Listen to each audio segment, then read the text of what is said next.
Everyone tells you the same thing. Just ignore them. Don't respond. Stay silent. It's not worth your energy. And honestly, it sounds smart. It sounds peaceful.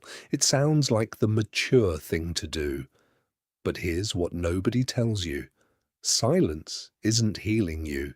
It's just hiding you. And there's a difference. A big one. You see, staying silent around toxic people doesn't make the pain disappear. It just buries it. And buried things don't die. They grow roots. So, before you go quiet one more time, thinking it's protecting you, what I found out completely changed how I see this, and by the end of this, it just might change yours too. Here's what we've been taught, that silence is strength, that walking away without a word is the ultimate power move, that if you just stop engaging, you win. And look, there's some truth to that. Disengaging from someone who drains you? Smart. Protecting your peace? Absolutely necessary.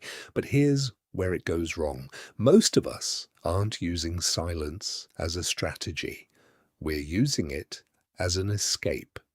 There's a massive difference between choosing silence from a place of strength and going silent because you don't know what else to do, because you're overwhelmed, because confrontation terrifies you.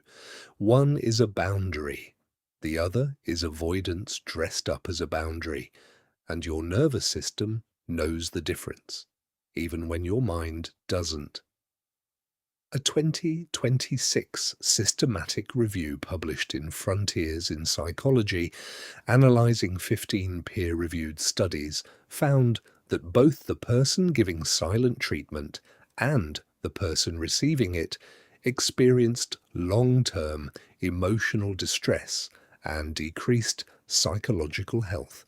And here's the part that gets overlooked. Researchers Liu and Roloff found that rumination during silent episodes predicted emotional exhaustion, meaning your brain doesn't go quiet just because you did. Silence removed the person. It didn't remove the wound. And then there's something called the Zeigarnik Effect, a well-documented psychological phenomenon that says our brains are literally wired to obsess over unfinished things. An unresolved conflict, even with someone toxic, stays open in your mind like a tab that never closes. You block them. You go silent.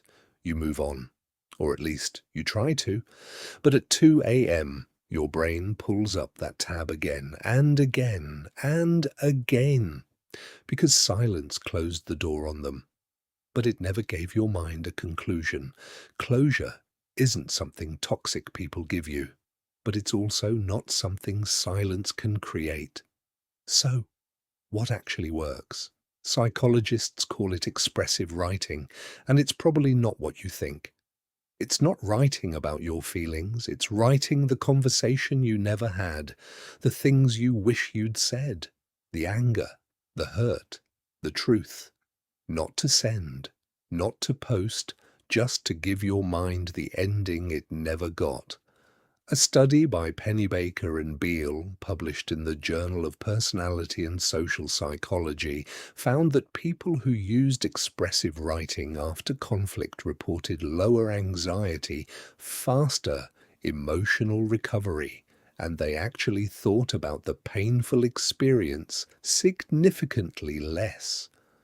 Not because they forced themselves to move on, but because their brain finally got the conclusion it was looking for.